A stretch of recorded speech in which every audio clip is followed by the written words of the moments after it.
A folder hits a table, no greeting, no warning.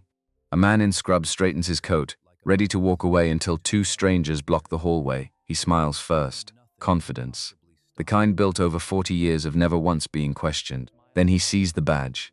Then the second folder, already open, already turned toward him. Somewhere behind him, a door stays shut. Inside it, a number nobody was supposed to find. A pattern nobody was supposed to notice. A name nobody thought to check. A hand reaches for a single page. Doesn't speak yet. The hallway goes still. Nurses freeze mid-step. A coffee cup stops halfway to someone's mouth. He starts to explain. The words come out smooth rehearsed. Almost nobody moves, then the page turns. And for the first time in his career, the most powerful man in that hallway has absolutely nothing left to say. The most dangerous man in that hospital carried a mop. Not a scalpel. Not a badge. A mop and a cart full of bleach and a uniform 2 sizes too gray to notice. His name was Jason Walker. He was 39 years old. He arrived at Concord Medical Center every night at 10 past 10, parked his old Ford near the loading dock, and walked in through the door nobody photographed for the brochure. The night shift didn't ask questions. It asked for quiet. And Jason had gotten good at quiet. He moved through the halls like a man erasing his own footsteps as he went. He was lean in the way people get when eating becomes optional. His hands were rough. His eyes were dark and steady, the kind that made people look away first. Most people at Concord didn't look at him at all. He was the janitor. The floors needed mopping. That was the whole story, as far as anyone behind that oak door was concerned. The private wing sat behind a keypad door, sealed off from the rest of the hospital like its own small country. A receptionist named Deborah White worked the front desk. She smiled at every doctor who passed.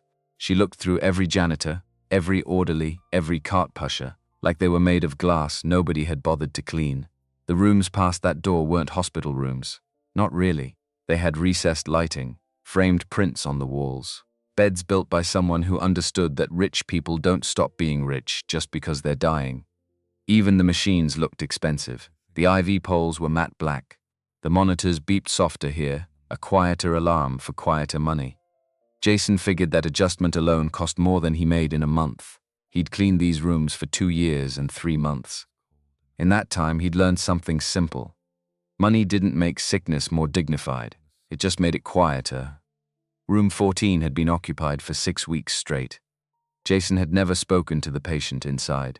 He'd only watched, the way he watched everything, from the edges, hands always moving. He pushed his cart down the hall a little after midnight. The lights were dimmed for the late shift. Somewhere a monitor chimed, soft and small, like a question nobody answered. He stopped outside room 12 first. Old habits. Clean the easy rooms before the hard ones. He wiped the sink. He emptied the bin. He restocked the paper towels, folded the edge of each one the way he always did, a small private ritual nobody would ever notice or thank him for.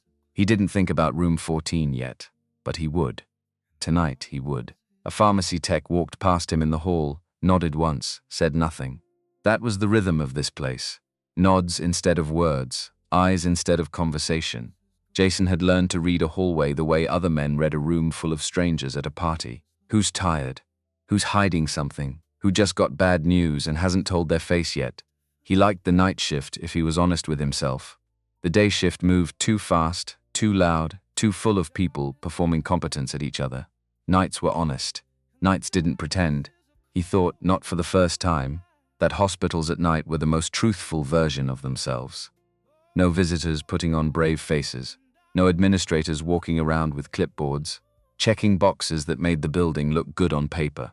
Just machines doing their quiet, patient work, and a handful of tired people keeping the whole thing breathing until morning.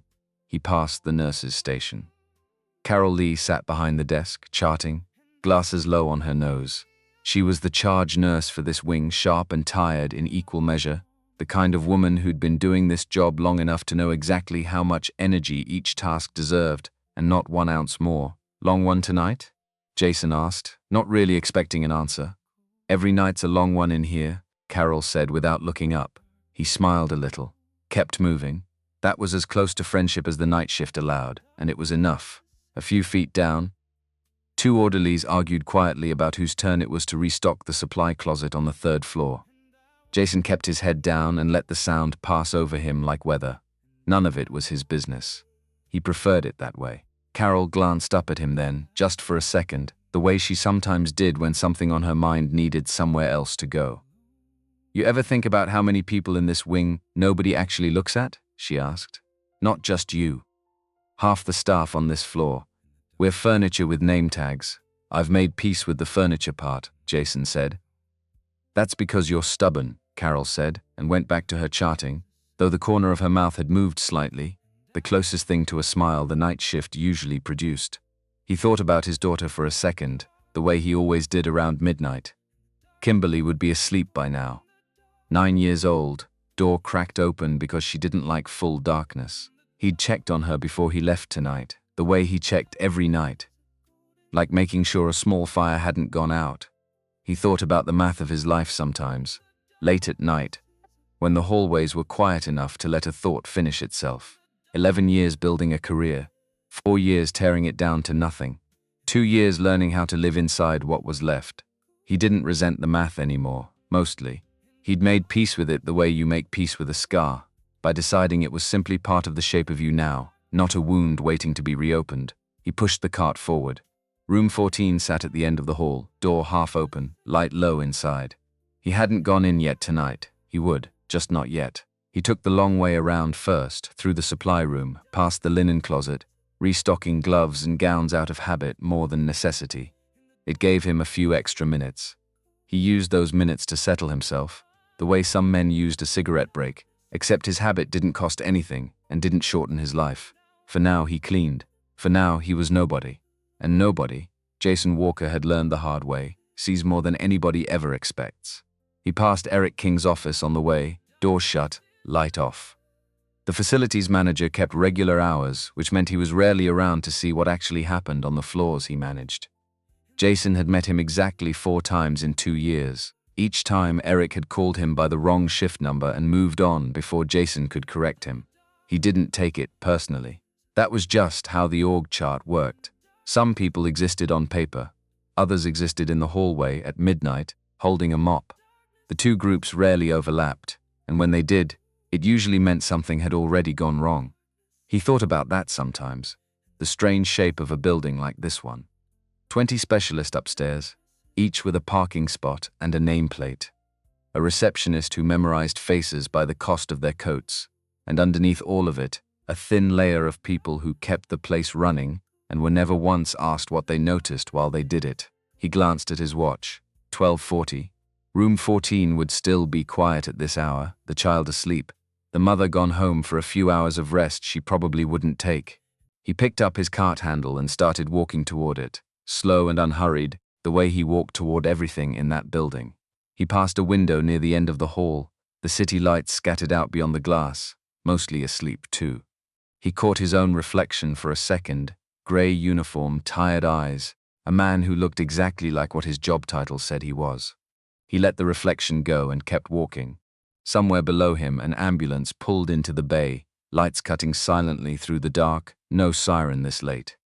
Jason watched it through the window for a moment, a small ritual of his own, a reminder that somewhere in this building every single night, somebody's worst day was starting whether the rest of the world noticed or not. It kept things in perspective, watching that. It made his own quiet, unremarkable shift feel less like nothing, and more like a small, steady piece of something larger holding together. Ashley Thomas was 8 years old, and she was disappearing in slow motion. Not the kind of disappearing that happens all at once. The kind that takes 6 weeks and 20 specialists and a small television turned down so low it was barely a murmur in the room. She slept most of the day. When she was awake, she watched cartoons with the volume nearly off, like sound itself cost her something she didn't have to spend. Her hair had thinned at the temples. Her skin had gone past pale into something closer to gray. Jason noticed these things without meaning to. He swept the loose strands of her hair off the tile each night. He never said a word about it. It wasn't his place to say anything. And he understood his place with a precision most people his age had stopped bothering to maintain. Her mother arrived every morning at 7:45. Patricia Johnson moved through hospital hallways the way other people moved through their own living rooms, fast, certain, never once checking the floor for obstacles, because in her experience, obstacles moved out of her way.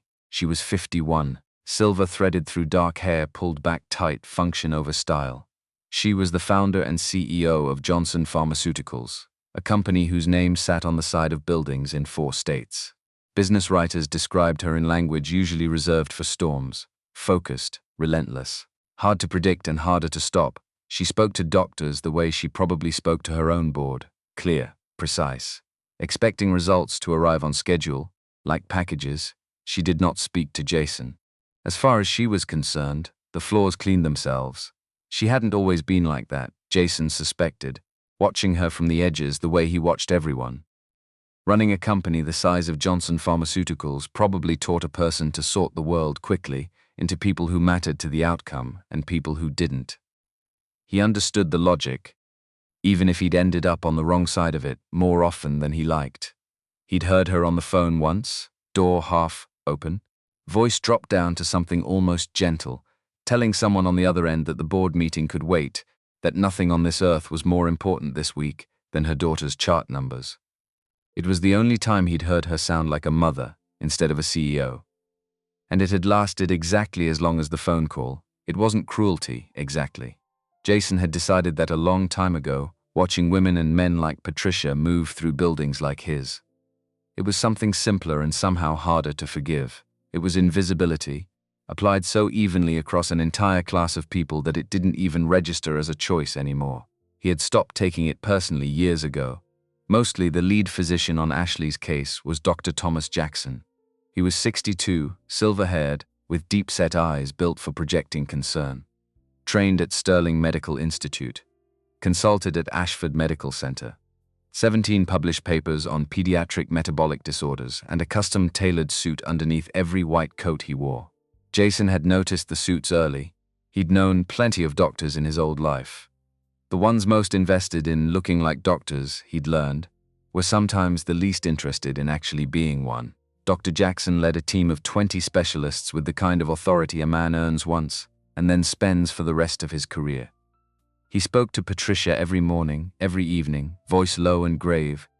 Sorrow practiced so many times it had stopped feeling like sorrow and started feeling like a performance with very good lighting. He had a way of pausing before delivering bad news, a half-second of silence that made the words land heavier when they finally came. Jason had watched him do it a dozen times now, always the same beat, always the same tilt of the head. It was good work if you wanted to call it that. Convincing work. What nobody in that wing knew, what nobody in a grey uniform ever got asked about, was that Jason Walker held a doctorate in toxicology from Brennan State University. The diploma sat in a box in his apartment closet, underneath a busted bike pump and his daughter's old finger paintings. He'd spent 11 years at Tremont Biosciences, leading a research team focused on metabolic toxicity. He'd been good at it, genuinely measurably good. And then 4 years ago, the floor had opened up underneath him, and he'd fallen straight through it. But that story belonged to another hour of the night. Right now, he had a cart, a mop, and a room at the end of the hall he still hadn't fully entered. He pushed the door to room 14 open a little after 1 in the morning. Ashley was asleep, small under the blanket, an IV line running into the back of her hand. The television flickered low against the wall, casting blue light across her face. He worked quietly, wiped the counter, emptied the small trash bin near the window. He didn't linger. He never lingered in this room, though some nights it took real effort not to. He noticed the get well cards taped along the windowsill, dozens of them, from a school class that had clearly been told to write something, and had done their best with what 8-year-olds know about illness. Get better soon, Ashley. We miss you at recess. One card had a crayon drawing of a sun with a face on it, smiling too wide, the way kids draw suns when they want something to feel happier than it does. On his way out, he passed the supplement line clipped to the IV her pole. Standard nutritional support, the label read, the kind given to kids under metabolic stress. He'd seen 100 lines just like it. Something about the frequency caught his eye for half a second. He didn't know why yet. He filed it away the way he filed most things and kept moving. Patricia stood near the window that morning, arms crossed, watching her daughter sleep like she could will the numbers on the monitor higher through sheer force of attention. Jason had seen that look on parents before. He recognized it the way you recognize weather. He'd seen it on his own face once, in a hospital mirror. The year Kimberly had pneumonia at 3 years old, and he'd stood exactly like that, arms crossed, willing a machine to agree with him that everything would be fine. He didn't say anything to Patricia. He never did. He finished the room, pushed his cart back into the hall, and moved on to the next door, the next floor, the next quiet hour of a job that paid the bills, and asked nothing else of him. At least, that's what he told himself. That's what the job had always asked of him before tonight, and the night after, and every night until the pattern in room 14 finally became too loud for him to file away. Down the hall, he heard Dr. Jackson's voice, low and even, explaining something to Patricia near the doorway of the consultation room. Jason couldn't make out the words. He didn't need to. He'd heard that exact tone 100 times by now, the tone of a man delivering complicated information in a way designed to sound thorough, while explaining almost nothing at all. He kept walking. Not his business. Not yet. Later that morning, before his shift ended, Jason caught the tail end of the specialist meeting through the half-open door of the consultation room. He wasn't supposed to be listening. He was emptying a bin in the hallway, which happened to be exactly outside that door, and his ears worked fine whether anyone wanted them to or not. Dr. Jackson stood at the head of the table, voice calm, pointing at something on a chart projected against the wall. The other specialists nodded along, the way people nod when they've already decided to agree before the meeting started. One younger doctor asked a question about an alternative diagnosis. Dr. Jackson answered it smoothly, thoroughly, and somehow the question never got raised again for the rest of the meeting. Jason had sat in rooms like that himself a long time ago. He knew the shape of a meeting that only looked like a discussion. He pushed his cart past the door and let the rest of it go. He saw Ashley awake once, on a rare afternoon, when his shift overlapped with a supply delivery. She'd been sitting up, color a little better that day, drawing something on a pad of paper balanced on her knees. She'd caught him looking and held the drawing up without being asked, the unself-conscious way kids share things with anyone nearby. "It's a dog," she said. "I don't have one. But if I did, it would look like this." "He looks friendly," Jason said. Ashley corrected. "Her name's Biscuit." He'd nodded, said something about Biscuit being a good name, and kept moving, because that was as far as those conversations were ever allowed to go. But he'd thought about her small, certain voice for the rest of that shift. Sick enough to need 20 specialists, and still particular about the gender of an imaginary dog. There was something stubborn in that. Something that hadn't given up yet, even if her body seemed to be losing the argument. A consulting neurologist passed him in the hallway that same afternoon, a woman named Susan Miller, visiting from Ashworth University once a week to review Ashley's case alongside Dr. Jackson's team. She nodded politely at Jason, the way some doctors did out of simple manners rather than recognition, and kept walking toward the consultation room. He didn't think much of it at the time. He had no reason to yet. She was just another coat in a hallway full of them. One more name on a chart he wasn't supposed to be reading. 4 years ago, Jason Walker had a different life. A lab coat instead of a grey uniform, a team instead of a mop cart, a wife who still came home at night. He was 35 then, lead toxicologist at Tremont Biosciences, running a research group that studied how drugs behaved once they hit the human body. Good work, real work, the kind of work that mattered, even when nobody outside the building ever knew his name. He remembered the lab in specific, almost stupid detail, the hum of the centrifuge, the particular squeak of the third drawer in his desk that he never got around to fixing, the smell of burnt coffee from the break room machine nobody wanted to clean. He found the pattern on a Tuesday. He remembered that detail clearly, the way people remember small facts attached to large disasters, a cardiovascular drug, mid-stage trials, adverse event reports that didn't add up. Numbers missing where numbers should have been. Not a lot of numbers. Just enough to matter. Just enough to kill someone, eventually, if nobody asked the right questions before the drug hit the market. He ran it twice, then 3 times. The pattern held both times, clean and ugly and impossible to explain away as coincidence. He remembered sitting at his desk at 8 in the evening, everyone else gone home, staring at a spreadsheet until the numbers stopped looking like numbers and started looking like a decision somebody had made on purpose. He documented everything. He reported it through the proper channels, internal review, compliance, the whole structure built to catch exactly this kind of problem. He believed in that structure. That was his first mistake, though he wouldn't understand it as a mistake until much later. What happened next took 6 weeks, and it was the most efficient 6 weeks of his career, just not in the direction he'd hoped. A performance review appeared on his calendar. Concerns about his team's productivity, vague enough to be unanswerable. He sat across from his director, a man he'd shared lunch with 100 times, and listened to language so carefully neutral it could have meant anything or nothing. A restructuring followed, the kind that always seems to land hardest on the one person who recently caused inconvenience. His lab access stopped working on a Thursday. Nobody told him why. Nobody needed to. His Azun research partner, a careful, quiet man named Walter, who'd worked beside him for 6 years, stopped making eye contact with him in the hallway after that. The way people stop making eye contact with someone they've decided is contagious. Jason understood it. Walter had 3 kids and a mortgage. There was nothing brave about Walter's silence, but there was nothing surprising about it either. By the following week, his name had been quietly removed from 2 papers his research had built from the ground up. He found out by accident, checking a journal database for an unrelated reference, and feeling something cold settle in his chest, when his own name simply wasn't there anymore. A security guard named Otis, a man who'd once brought him a slice of his daughter's birthday cake, walked him out of the building with an apology in his eyes and a clipboard in his hands. Neither of them said much. There wasn't much to say. The wrongful termination suit went nowhere. Lawyers cost money he no longer had coming in. The FDA complaint sat in a queue behind 1,000 other complaints, all equally unresolved. Tremont Biosciences kept operating. The drug kept selling.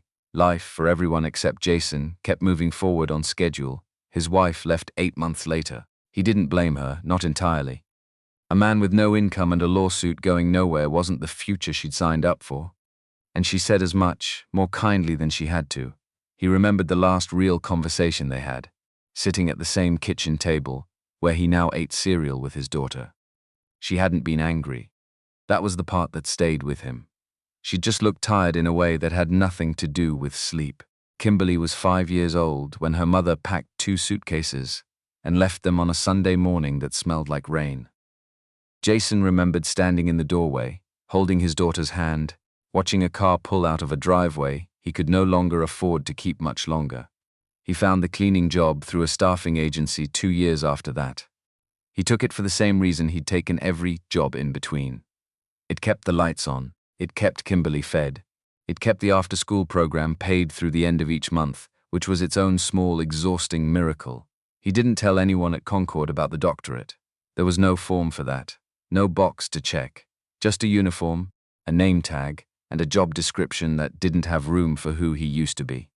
Some nights mopping a floor at 2 in the morning, he caught himself running old chemistry in his head anyway. Old habits don't disappear just because the world stops paying for them. He told himself it was just a way to pass the time. He didn't fully believe that, not even then. Some part of him, the part that had spent 11 years learning to notice what other people missed, was still awake, still running, still waiting for a reason to matter again. He thought about Otis sometimes, the security guard who'd walked him out that day.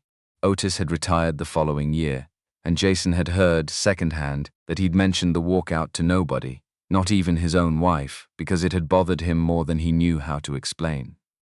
Jason didn't blame Otis either. Some men get handed a job that has nothing to do with justice, and they do it anyway, because the alternative is losing their own paycheck over someone else's bad luck. He'd tried in the early months after the firing to explain the whole thing to people outside the industry, friends, a cousin who worked in insurance. They'd nod along, sympathetic, and then ask the same question every time. Didn't you have proof? He did have proof. Proof had never been the problem. The problem was that proof, without power behind it, just sits in a drawer and ages. He kept a copy of his original report anyway, the one he'd filed with compliance 4 years ago. It lived in the same box as his diploma, underneath the bike pump. He'd read it again, twice, in the 2 years since taking the cleaning job. Both times, he'd come away from it with the same conclusion. He hadn't been wrong. He'd just been alone. He just didn't know yet that the reason was 8 years old, asleep in room 14, 3 floors above where he stood. The smell hit him first. That was always how it started with Jason. Not a thought. A smell. He was cleaning the bathroom attached to room 14 on a Thursday night, somewhere past 1 in the morning, when something cut through the usual antiseptic wall of hospital air. Faintly metallic. A little sweet underneath, in a way that didn't belong. He stood still for a moment, holding the smell in his memory the way you hold your breath underwater, trying not to lose it before he could name it. He didn't place it right away. It sat in the back of his mind for 3 days, surfacing at odd moments, in the shower, driving home, watching Kimberly eat cereal across the kitchen table while she explained, at great length, the plot of a cartoon he hadn't watched. Then it clicked into place on a Sunday afternoon, sharp and certain, while he was folding laundry and thinking about nothing in particular.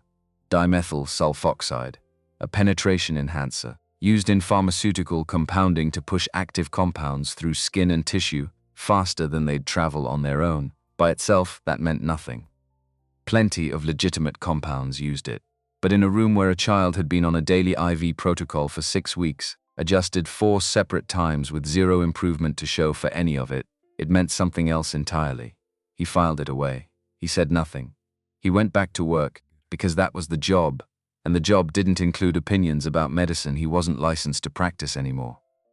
But he kept noticing things after that. He couldn't help it.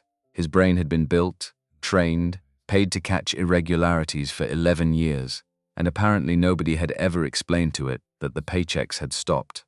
The supplement line running into Ashley's arm was labeled standard nutritional support, the kind given to kids under metabolic stress, just like he'd assumed the first time. But the frequency had quietly increased twice over 3 weeks, and both increases lined up within 48 hours, with a clear drop in her neurological responses. He started keeping track in his head, dates and shifts, the way he used to keep a lab notebook. He never wrote anything down at first. Writing things down felt like admitting he was doing something more than mopping floors, and he wasn't ready to admit that yet, not even to himself. He started timing things without meaning to. How long Dr. Jackson spent in the room. How many minutes passed before a nurse was allowed back in. He noticed that the timing never varied by more than a minute either way, which struck him as strange.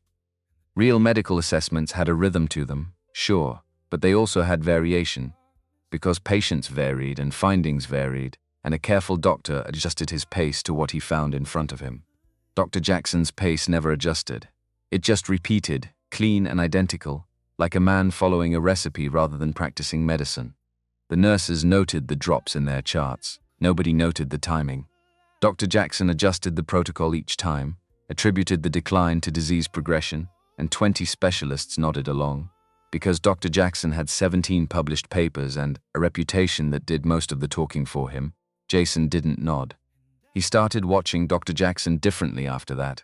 Not obviously. He'd spent too many years learning to be invisible to start being obvious now. But carefully. With the kind of attention he used to bring to a microscope, what he saw was a man performing concern at a very high level. Dr. Jackson spent the right amount of time with Ashley each morning. He explained things to Patricia in language that sounded thorough and somehow told her nothing. He ran his specialist meetings like discussions, though the plan that came out the other end was always the plan he'd walked in with. He was also, Jason noticed, unusually attentive to the IV setup. More attentive than a lead physician typically needed to be with a routine line. He'd wave the nurses out during morning rounds, citing the need for quiet during neurological assessment. 4 minutes, maybe 5. Alone in that room, every single time, those minutes lined up with the next deterioration event. Jason had learned a long time ago to trust a pattern like that. Patterns didn't lie. People did. He ran the chemistry through his head the way he used to run problems in the lab. Slow and systematic, no assumptions, just the compound and the symptoms and the math connecting them.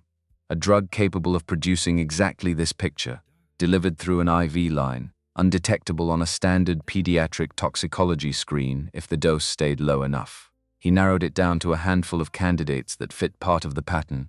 One fit all of it.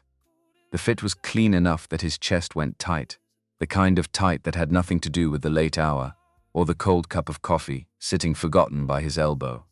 He sat with that thought for a long time that night, alone at his kitchen table, the apartment quiet except for the refrigerator. Humming and Kimberly's door cracked open the way she liked it. He thought about what it would cost him to say something. He thought harder about what it would cost an 8-year-old girl if he didn't. He didn't have an answer that let him sleep. So he didn't sleep, not really. He just sat there, turning the chemistry over and over, until the kitchen window went grey with early light, and it was time to pretend, for a few more hours, that he was only a man with a mop. There was a night, somewhere in that same stretch, when Dr. Jackson almost caught him watching. Jason had been refilling a soap dispenser near the nurse's station when Dr. Jackson came around the corner faster than usual, files under one arm, attention somewhere else entirely. Their eyes met for half a second. Jason kept his face exactly where it needed to be, blank, tired, uninterested. Dr. Jackson's gaze passed over him the way it passed over the soap dispenser, the floor wax, the cart itself. Furniture. Nothing more. It should have felt like a close call. Instead, it felt like confirmation. A man that confident in his own invisibility filter wasn't a man who'd built any defenses against being watched, because he'd never once considered that someone like Jason might be capable of watching in the first place. That blind spot, Jason understood, was the only real advantage he had. He intended to keep it. It happened on a Wednesday. Jason would remember that detail for the rest of his life, the way certain details attach themselves permanently to certain nights. He was cleaning the corridor outside room 12, cart parked against the wall, when the alarm went off 3 doors down, not the soft private wing chime. A real alarm, sharp and insistent, the kind built to cut through sleep and denial both at once. Staff converged on room 14 fast, the controlled kind of fast hospitals train into people until it looks almost calm from the outside. Jason stood still in the hallway, mop in hand, and watched through the open door. Ashley's small body shook against the bed rails. Carol Lee held her shoulder, voice low and steady, saying her name like an anchor. A nurse called out vitals. Someone reached for a syringe. The room moved in that controlled chaos hospitals specialize in: fast hands, calm voices, fear wearing a uniform. It lasted under 2 minutes. It felt considerably longer than that, the way bad moments always do. Jason stood in the hallway and watched the whole thing arrange itself in his head, with a clarity that left no room left for doubt. This wasn't a disease running its course. This was an acute event, and acute events had causes. He did the math without meaning to. 4 Wednesdays, 4 deterioration events, 4 mornings that fell, more often than not, on one of Dr. Jackson's solo assessment days. He was done calling it coincidence. He'd been done for a while, if he was honest with himself. He'd just been waiting for one more piece of proof, one more nudge past the line that separated suspicion from certainty. This was the nudge. He finished his shift in a kind of fog, mopping floors he barely saw, emptying bins he wouldn't remember emptying the next day. His hands kept moving. His mind had already left the building, running ahead into a version of tomorrow he hadn't built yet. He drove home a little after 6, sun barely up, the kind of pale early light that makes a city look like it's still deciding whether to wake. The radio played something low and forgettable. He didn't turn it up. He didn't turn it off either. It just sat there in the background, the way most of the world did when his mind was working a real problem. Kimberly was already up when he walked in, sitting at the kitchen table in her school uniform, eating cereal with the particular focus 9-year-olds bring to small, important tasks. "You look tired," she said, not looking up from her bowl. "Long night," he said. "You always say that. It's always true." She considered this with the seriousness she brought to most things. "Is somebody sick?" "At the hospital." He paused longer than he meant to. "There's a little girl," he said finally. "She's having a hard time." Kimberly nodded slowly, like that explained everything she needed to know, and went back to her cereal. Then she looked up again, spoon halfway to her mouth. "Are you gonna help her? You used to do science stuff." Before, he didn't answer right away. "I don't know yet," he said. "Maybe." "You should," she said, with the simple confidence of someone who hadn't yet learned all the reasons grown-ups give for not doing the right thing. Then she went back to her cereal, the matter apparently settled in her mind, even if it wasn't settled in his. He drove her to school an hour later, the radio still playing low, Kimberly narrating something about a classmate's birthday party, with the same seriousness she'd brought to the cereal. He answered at the right places, half his mind still 3 floors above room 14, replaying the seizure frame by frame. He dropped her off at the curb, watched her walk in through the double doors with her backpack bouncing against her shoulders, and sat there a moment longer than usual before pulling away.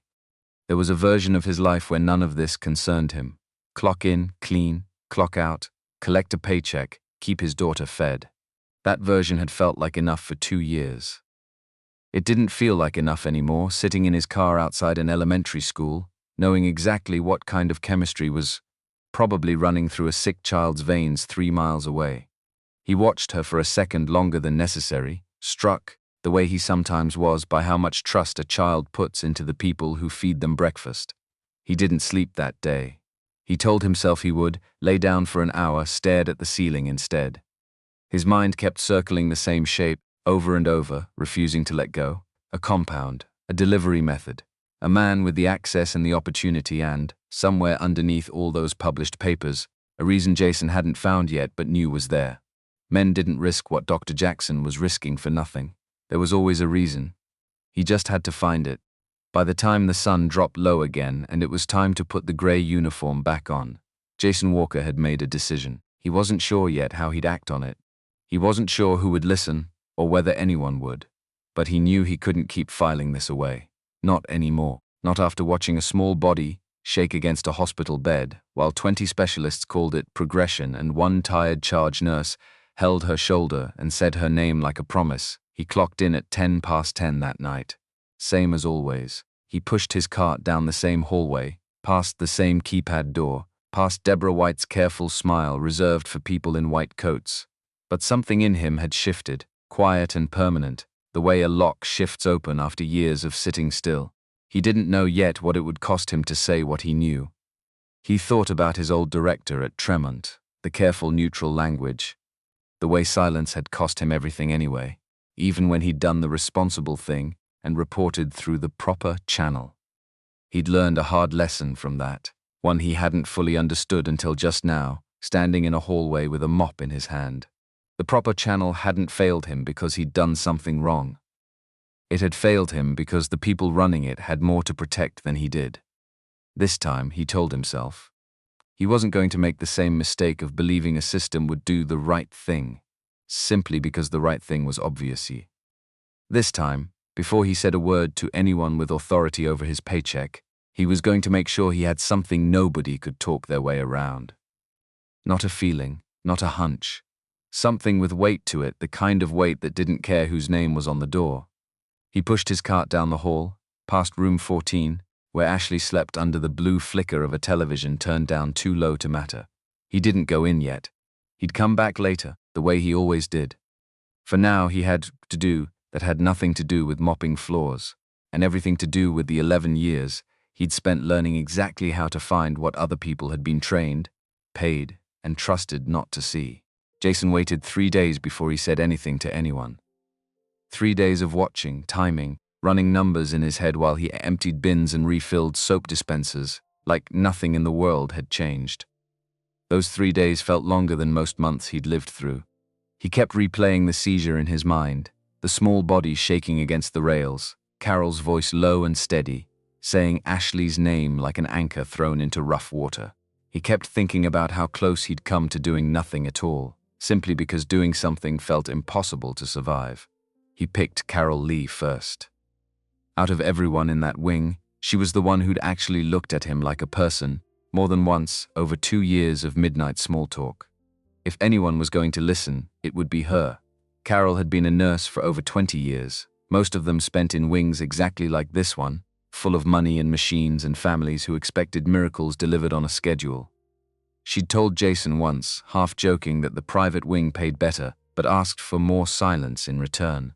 The kind of silence that built up slowly, year after year, until a person barely noticed they'd stopped speaking up about anything at all. He caught her at the nurse's station on a slow Tuesday night, charts stacked at her elbow, coffee gone cold beside her keyboard. He waited until the hallway cleared before he spoke. "Carol," he said, "can I ask you something? Not janitor something. Something else." She looked up, eyebrows raised slightly, the way people look up when a conversation is about to leave the lane they expected it to stay in. "Okay," she said. "Go ahead." He chose his words the way he used to choose them in front of a review board, careful, precise, no room for misreading. "Before I did this," he said, gesturing vaguely at his uniform, "I worked in toxicology. 11 years, I had a research team. I'm telling you that because I need you to take what I'm about to say seriously, and I know how it sounds coming from someone pushing a mop cart. Carol set her pen down slowly. Okay, she said again. More careful this time. I think there's something wrong with Ashley Thomas's treatment, he said, not the disease. The treatment. The supplement line's been increased twice in 3 weeks, and both times her neurological symptoms got worse within 48 hours. That's not progression. That's a pattern. Carol was quiet for a moment. He watched her face move through several things at once, surprise, something like sympathy, and then a kind of careful recalibration he recognized immediately, because he'd seen it before on other faces, in another life. Jason, she said gently, I hear you, I do, but that's a clinical observation, and clinical observations have to come from clinical staff. I can't take that to Dr. Jackson. It's not my place, and honestly, it's not yours either, not officially. I'm not asking you to diagnose anything, he said. I'm asking you to look at the timing. That's all. Just look at it. I'll mention it, she said, in the tone people use when they have no intention of mentioning anything, dressed up just carefully enough not to feel like a lie. You can also bring workplace concerns to your supervisor, if that would help. It was the conversational version of a door closing softly enough that you weren't supposed to notice the click. Thank you, Jason said, because there was nothing else useful to say, and he understood better than most people exactly how doors like that worked.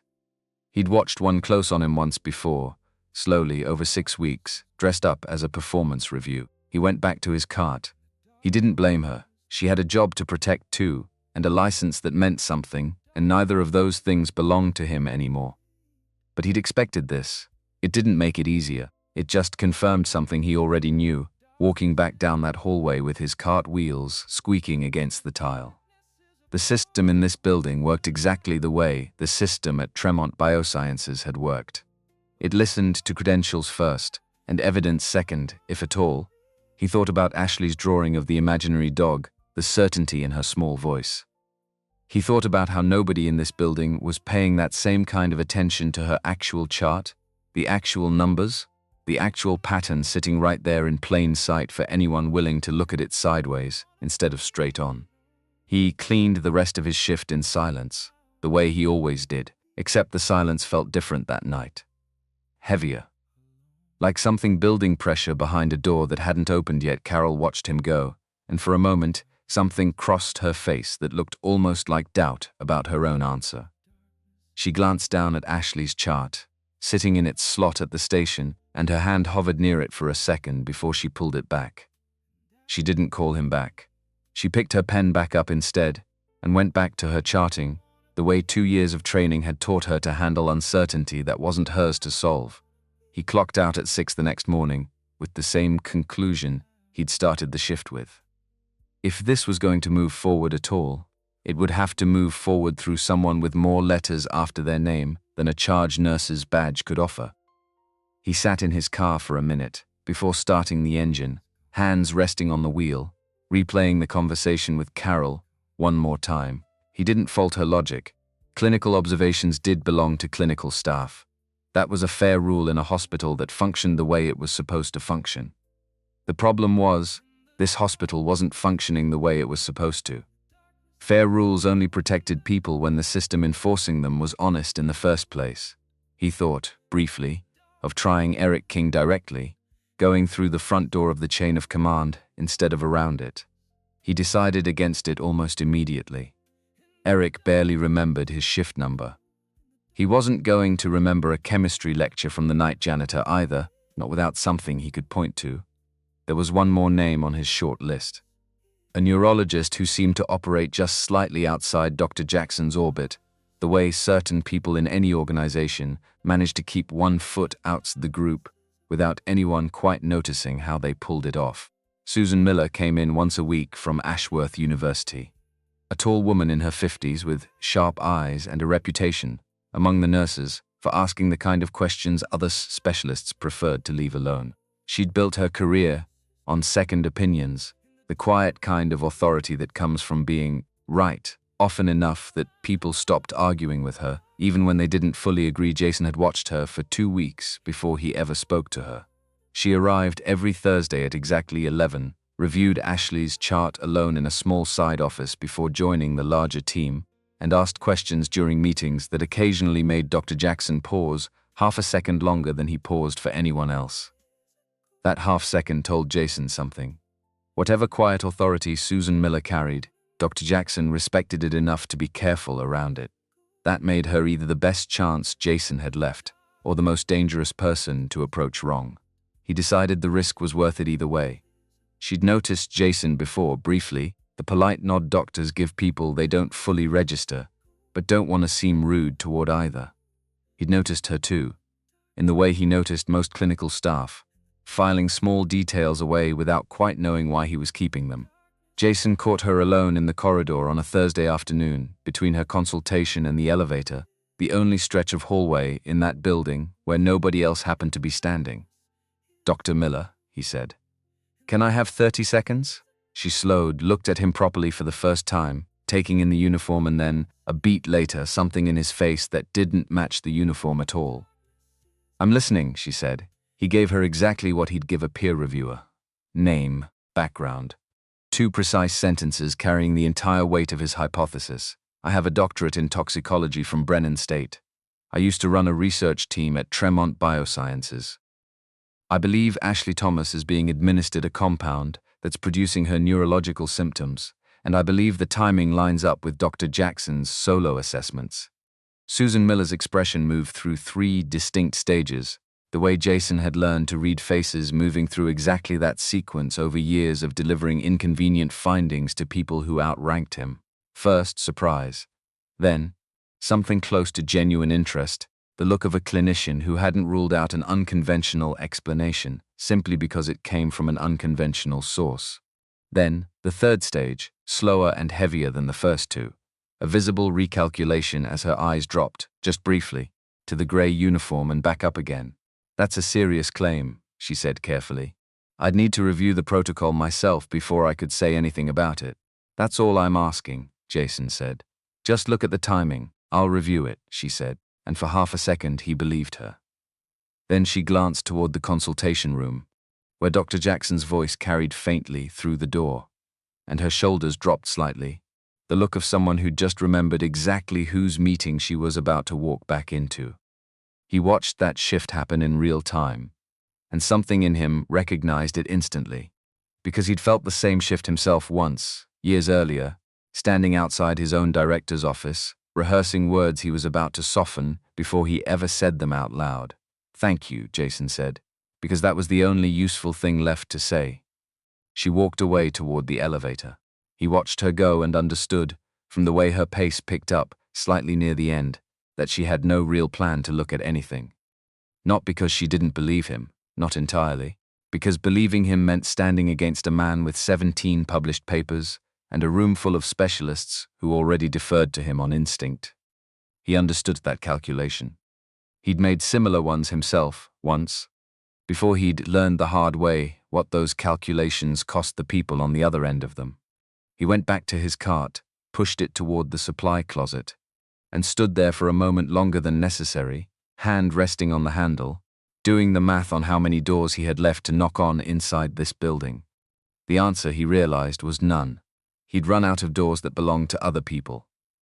Whatever happened next would have to come from one that belonged to him. He thought about calling it a night right there, walking away from the whole thing, telling himself he'd done what a reasonable person could be expected to do. He stood with that thought for a moment, turning it over the way he turned over chemistry problems, looking for the flaw in it. He found one almost immediately. A reasonable person without a daughter waiting at home might have been able to walk away. He wasn't sure he qualified as that kind of reasonable person anymore, not after watching Ashley's small body shake against the bed rails. He thought, too, about what made him different from Susan Miller in that hallway, both of them holding the same suspicion, both of them choosing different distances from it. She had a license to protect, a career built over decades, a reputation that mattered every single time she walked into a room. He had a mop cart and a name tag nobody bothered reading. In a strange way, that made him freer than she was, even though every official measure of standing in that building would have said the opposite. He didn't get the chance to plan his next move quietly.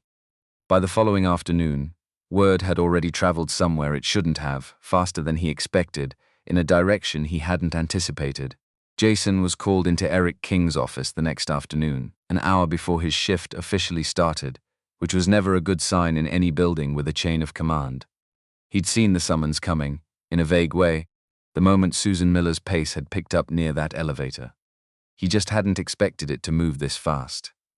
He'd assumed institutions like this one were slow by nature, built layer upon layer to protect themselves from acting too quickly.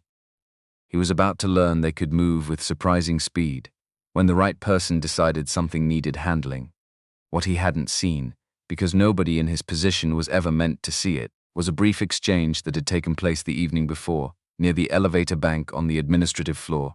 Dr. Jackson had stopped Eric King on his way out, briefcase already in hand, coat half on.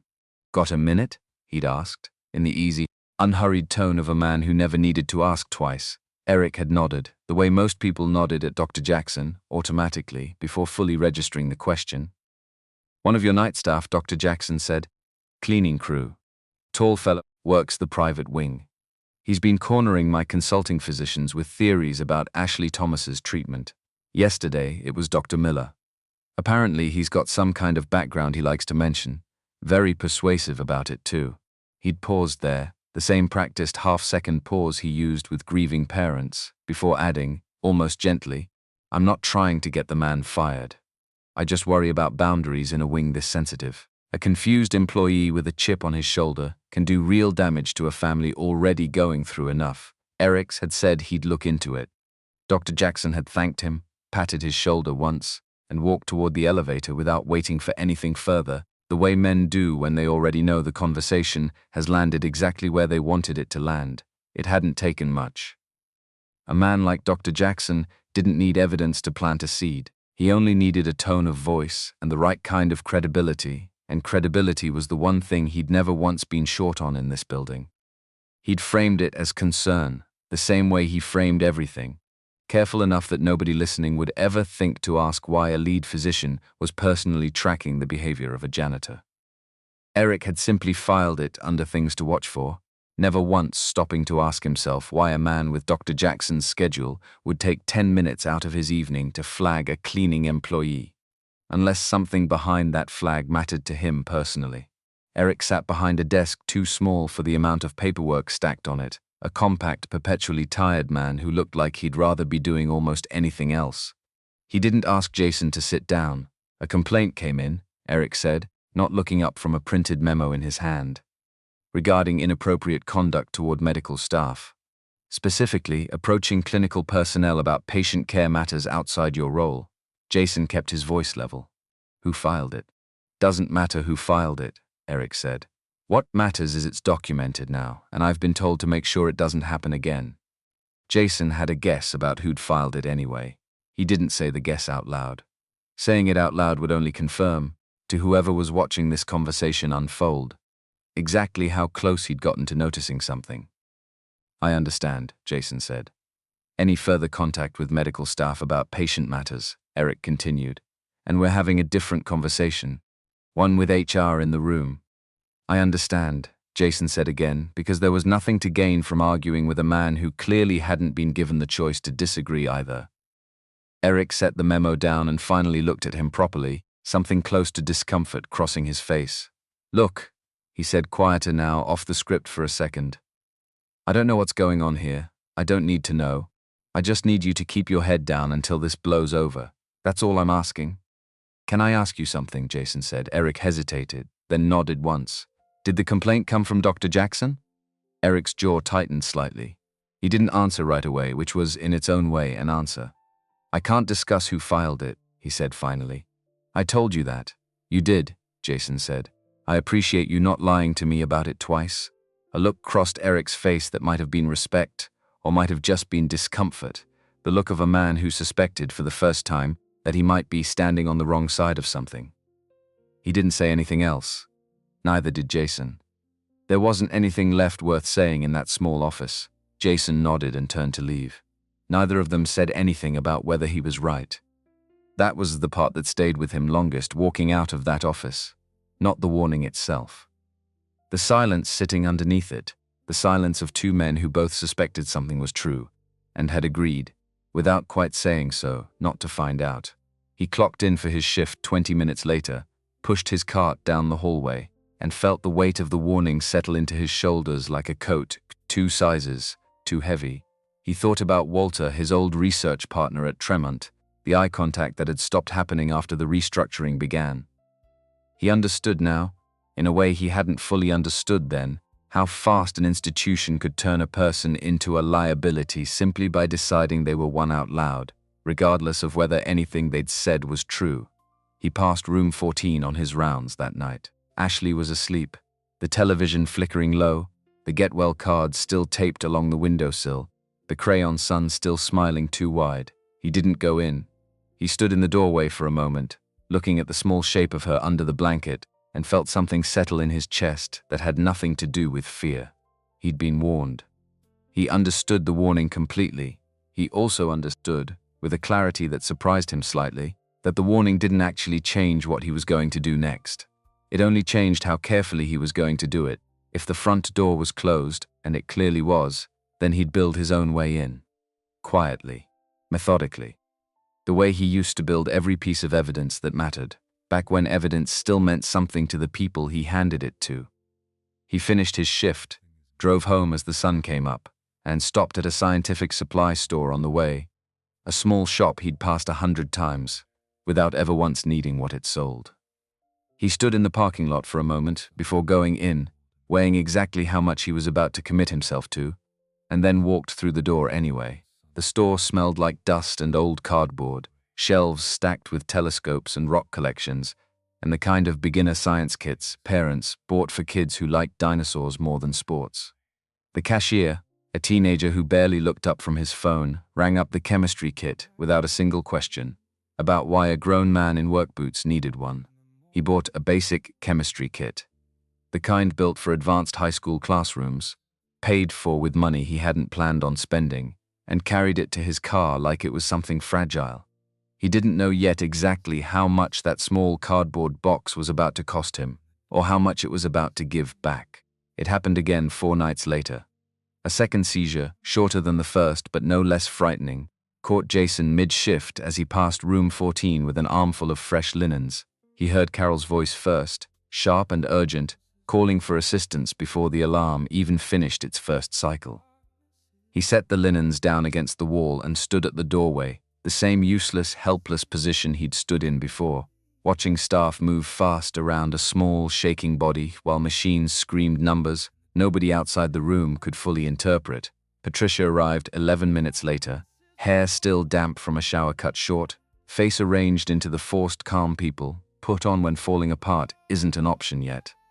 She stood at the foot of the bed once the shaking stopped, gripping the rail with both hands, watching her daughter breathe like she was counting every single breath personally. Jason watched from the hallway and felt something in his chest go cold and certain at the same time. 2 seizures now.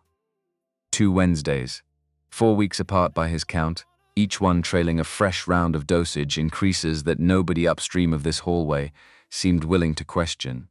He picked up his linens and kept walking, because that was still the job, and the job still had to get done whether or not his hands were shaking slightly by the time he reached the supply closet. He passed Patricia in the hallway 20 minutes later, sitting alone on a bench near the vending machines, coffee untouched in her hands, staring at nothing in particular. He'd never seen her sit still before. She always moved like a woman with somewhere more important to be, even inside the hospital that currently held the most important thing in her life. He almost walked past without a word. Then something stopped him, some small instinct he couldn't fully name. "She's going to be okay tonight," he said quietly, not stopping his cart, not making it a conversation she'd feel obligated to have. Patricia looked up, surprised, the way people look up when furniture suddenly speaks. She studied his face for a second, like she was trying to place him, and failing the way Jason had expected she would. "Excuse me?" she said. "Your daughter," he said. "Tonight. She's stable. I just thought you might want to hear it from someone who isn't about to bill you for saying it." Something close to a laugh, dry and exhausted, escaped her before she could stop it. "That's a strange thing for a janitor to say." "Probably," he said, and kept walking, because he understood, even as he said it, That he'd just stepped slightly outside the careful invisibility he'd spent 2 years maintaining. He didn't regret it. He just filed the moment away, the way he filed everything, and told himself it didn't mean anything beyond simple decency between two tired people in a hard hallway. He didn't know yet how much that small, unremarkable exchange would matter later, or how often Patricia would think back on it in the weeks ahead, trying to place exactly when a stranger in a grey uniform had first felt like someone worth remembering. He waited until Kimberly was asleep before he started. The kitchen table had seen plenty over the years. Homework, bills he couldn't quite cover some months, a divorce conversation that had ended quieter than he'd expected. It had never seen anything quite like what he laid out across it that night. He'd taken a sterile surface swab from the supply room 2 nights earlier, timed carefully during the brief window when room 14 sat empty between shift changes. He'd collected trace residue from the IV line connector, sealed it, and carried it home in his jacket pocket like a man smuggling something far heavier than it actually weighed. His hands had shaken slightly while he did it, not from fear of being caught, but from the strange sensation of doing real work again, work that mattered after 2 years of mopping floors and emptying bins. He'd almost forgotten what that felt like. He had no laboratory now. He had a kitchen table, a basic chemistry kit, and 11 years of knowing exactly what he was looking for. The test he ran that night was rudimentary by any professional standard. It would have embarrassed him once, working with equipment this far below what he was trained on.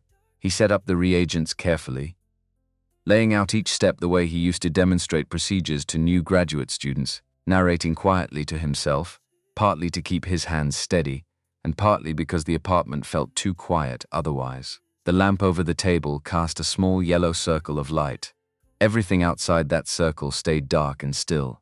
The result was not rudimentary at all. The colorimetric reaction came back positive for a synthetic glucocorticoid compound, a modified version with a hepatotoxic metabolite profile, the type that wouldn't register on a standard pediatric toxicology screen. At the dosing level he estimated from her symptom progression, it would produce exactly the pattern of multi-organ deterioration Ashley had been presenting for 6 weeks straight. It was sophisticated. It required real pharmaceutical knowledge to formulate correctly. And it was being introduced through a line that only one person in that entire wing ever touched, without a nurse standing in the room. He sat back from the table for a long moment, hands flat against the wood, breathing slower than he expected to be breathing. He'd hoped somewhere underneath all the careful reasoning that he was wrong. Some part of a person always hopes that, even when the evidence has been pointing the other way for weeks, he wasn't wrong. He spent the rest of that night documenting everything with the same precision he used to bring to peer-reviewed work. A timeline of Dr. Jackson's solo assessments, cross-referenced against every deterioration event in Ashley's chart. The irregularities in the supplement protocol, laid out date by date. The chemical test results, photographed against a sheet of plain white paper with his phone, lit carefully so nothing in the image could be questioned later. His hand steadied as he worked. The writing came back to him like a language he'd never actually forgotten, just set down for a while. He typed up the analysis the way he used to write internal reports, formatted with precision that left nothing open to interpretation. Every sentence earned its place.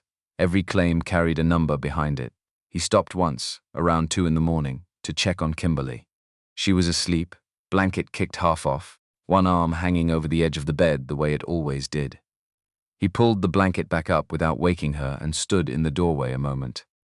The same way he'd stood in the doorway of room 14, a few nights earlier, watching a small sleeping shape and feeling the weight of what he was about to risk for someone else's child.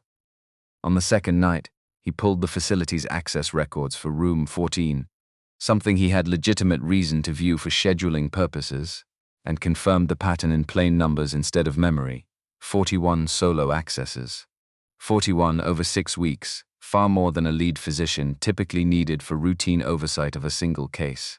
He stared at that number for a long time, the way you stare at a number that finally explains a feeling you've been carrying without proof. He cross-checked the number twice, then a third time, half expecting to find an error that would soften what it implied. The number held steady each time. 41 solo visits almost daily, far beyond what any reasonable assessment schedule would call for. Kimberly wandered into the kitchen around midnight, hair messy, blinking against the light. "You're still up," she said. "Not really a question." "Working on something," he said. "Is it about the little girl?" He looked at her for a second, surprised, the way he always was when she connected things faster than he expected a 9-year-old to connect them. "Yeah," he said. "It's about the little girl. Are you gonna fix it?" "I'm gonna try," he said. "Promise?" she said with the directness only children manage to use without sounding demanding.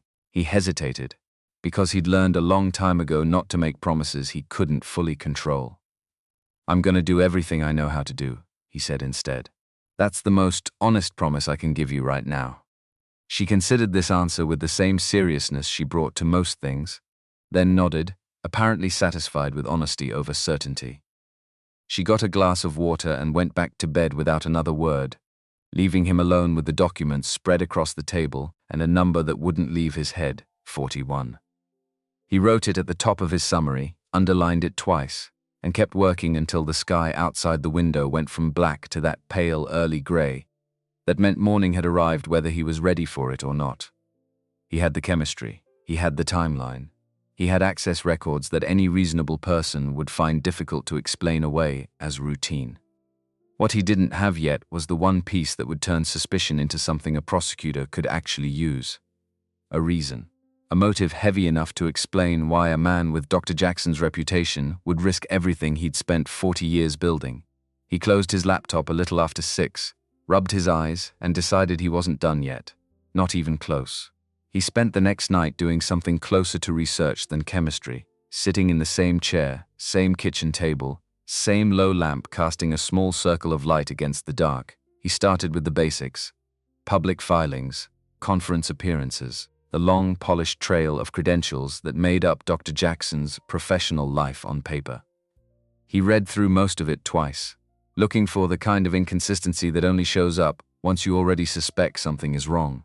It was slow work, the kind that used to take a full research assistant a week, and now fell entirely on him, alone, at a kitchen table that had nothing to offer but a laptop and a desk lamp, with a flickering bulb he kept meaning to replace. He didn't mind the slowness. Slow had always suited him better than fast. Fast was how mistakes got made. He read through Dr. Jackson's published papers first, not for content but for funding disclosures, the small print at the bottom of each paper listing who'd paid for the research. Most of it traced back to legitimate grants, university funding, standard pharmaceutical sponsorships that raised no flags on their own. He kept reading anyway, because legitimate funding from years ago didn't rule out something less legitimate happening now. He found it 40 minutes in, buried several pages deep in a routine financial disclosure filed 8 months earlier, the kind of document most people never bother reading because it's written specifically to discourage anyone from reading it closely, a minority stake. A company called Ashcroft Capital Partners, one of 3 investment vehicles, according to the filing, holding short positions against Johnson Pharmaceutical stock. Jason read the sentence 3 times before it fully landed. A short position meant a bet that the stock would fall. If Patricia Johnson's company collapsed under the weight of a public health crisis involving her own daughter, if she were forced into a distressed sale while consumed by grief and a medical mystery with no resolution, certain investors stood to profit enormously from exactly that outcome. He kept reading. Ashcroft Capital Partners stood to collect approximately $90 million if Johnson Pharmaceutical stock dropped far enough, fast enough.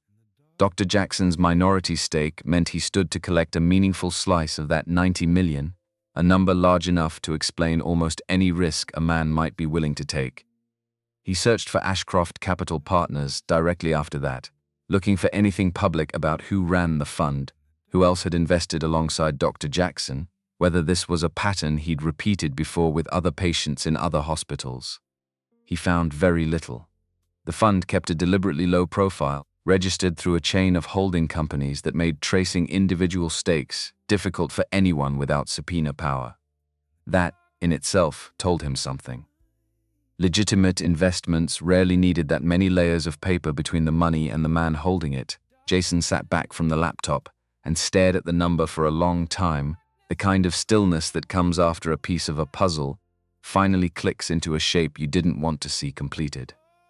He pulled up the timeline of Johnson Pharmaceuticals' stock price over the past 6 weeks, laying it next to Ashley's deterioration chart on his screen, two graphs that had no business sitting beside each other and yet matched, almost line for line, every time the company's stock dipped on news of the founder's family crisis leaking into financial press coverage. It wasn't malpractice. It wasn't even, strictly speaking, about Ashley at all, not as a person. It was leverage. A sick child was simply the mechanism, the lever long enough to move an entire company's stock price, if it stayed bent the wrong way for long enough. He thought about Patricia Johnson then, the way she moved through hallways like obstacles owed her clearance. The phone call he'd overheard where her voice had dropped into something almost gentle. She had no idea, he realized, that the man delivering her daughter's prognosis every morning was quietly betting against everything she'd built, using the one thing she couldn't protect with money or board meetings or sheer force of will. He printed everything that night: the chemistry, the timeline, the access logs, the financial disclosure. He organized it into a single folder, the kind of folder he used to hand across a conference table in another life, back when his work still moved through proper channels and proper channels still meant something. He labeled each section carefully, the way he used to label evidence for internal review, knowing that whoever eventually read this folder would need to follow it without him standing there to explain any of it out loud. He imagined, briefly, an FBI agent or a prosecutor flipping through these pages, cold, with no context beyond what the paper itself could offer. He made sure every page could stand on its own. He thought about calling Carol Lee again, or trying Susan Miller a second time, giving the system one more chance to do what it was supposed to do on its own. He decided against it almost immediately. He'd already watched that door close twice. A third knock wouldn't open it. It would only warn the wrong person that he was getting closer. There was exactly one person left on his list, someone outside the hospital entirely, someone who'd once told him, with what had sounded like genuine regret, that his original case at Tremont hadn't reached the threshold the law required. An FBI field agent named Brandon Scott had reached out to him 3 years earlier, during the original complaint, and had stayed in occasional contact since then, the kind of contact that exists, mostly out of professional courtesy, and a small unspoken debt one investigator sometimes feels toward a whistleblower the system failed to protect. Jason remembered the last time they'd spoken, a brief phone call 18 months back, Brandon apologizing for how little he'd been able to do, promising to keep an eye out if anything ever changed. Jason hadn't expected to need that promise again so soon, or in a context this far removed from pharmaceutical fraud reports and adverse event data. He pulled up an old email thread, found the number still saved from years earlier, and typed out a message before he could talk himself out of it. Different case. Same skill set. I have documentation, call me. When you can. He read it back twice, deleted a line that sounded too dramatic, and sent the shorter version a little after 1 in the morning.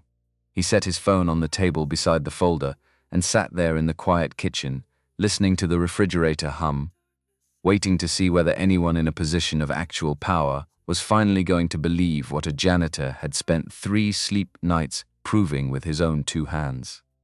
He thought about Ashley's drawing of the imaginary dog, the stubborn certainty in her small voice. He thought about Kimberly, asleep down the hall, trusting him without question to fix things she didn't fully understand yet. He thought, too, about the version of himself that had once believed proper channels were enough on their own. That man was gone now, replaced by someone willing to build his own channel from a kitchen table and a basic chemistry kit, if that was what the situation required. He didn't know how this would end. He only knew, sitting there with $90 million worth of motive, printed neatly across his kitchen table, that he had finally built something nobody could talk their way around. Somewhere across the city, his phone stayed silent a little while longer. He didn't move from the table. He simply waited, patient and unseen the way he'd learned to be for 2 years, for exactly the kind of moment this was about to become. He thought about the version of this story, where he'd never noticed the smell in that bathroom, never connected the timing, never let curiosity outweigh caution. In that version, he was simply a man who kept his head down, collected his paycheck, and went home to his daughter every morning without $90 million of evidence weighing down a kitchen table. That version of his life would have been easier. It would not have been honest. He gathered the pages into the folder, squared the edges carefully, and set it inside a drawer he rarely used, the one beneath the silverware tray where Kimberly never thought to look. He stood there a moment with his hand still resting on the drawer, the apartment quiet around him, the refrigerator humming its same patient hum. Down the hall, Kimberly's door sat cracked open, the way she liked it, a thin line of hallway light falling across her floor.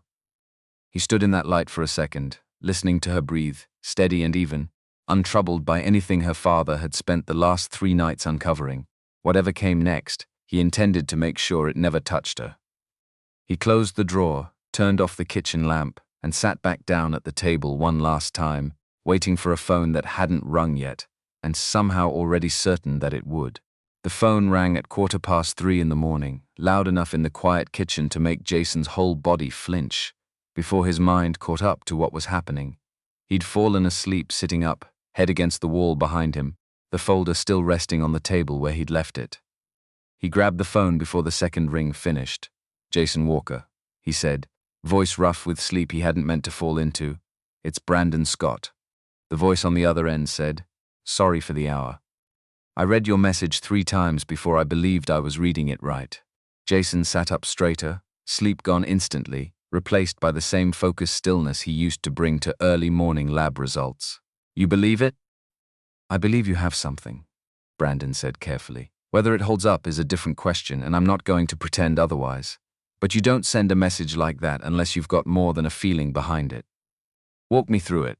Jason walked him through it. The smell, the supplement frequency, the colorimetric test, the 41 solo accesses, the financial disclosure, Ashcroft Capital Partners. $90 million riding on a sick child's chart, staying exactly as sick as it currently was. There was a long silence on the other end when he finished. The kind of silence that meant someone was doing serious math in their head rather than simply being surprised. "Send me what you have," Brandon said finally. "All of it. Photographs, financial filing, access logs, everything. I'll have someone from forensic toxicology look at your chemistry tonight, see if it holds up independently. If it does, we move fast, because a man with that kind of motive doesn't stop just because somebody noticed." "How fast is fast?" Jason asked. "Today," Brandon said. "If the chemistry checks out today." Jason felt something in his chest loosen slightly, the first real give in muscles that had been tight for 3 straight nights. "Thank you," he said, and meant it more plainly than he'd meant almost anything in the past 4 years. "Don't thank me yet," Brandon said. "Thank me after we know this lands. One more thing.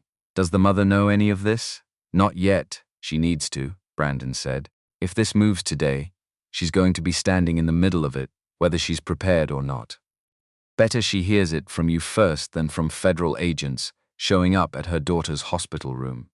Jason hadn't fully considered that part, the logistics of how Patricia Johnson would experience the next several hours of her life. He thought about her sitting on that bench by the vending machines, coffee untouched, the rare stillness of a woman who never sat still. "I'll handle it," he said. "Good," Brandon said. "I'll call you back within 2 hours." The line went dead.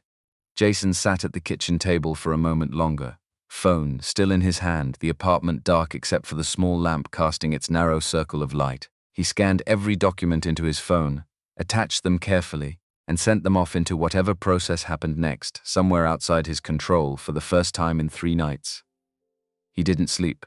He sat at the table and watched the clock instead, the same way he used to watch incubation timers in the lab, patient and still, trusting the process even when waiting felt like the hardest part of any experiment. Brandon called back 90 minutes later, sooner than promised. "Chemistry checks out," he said.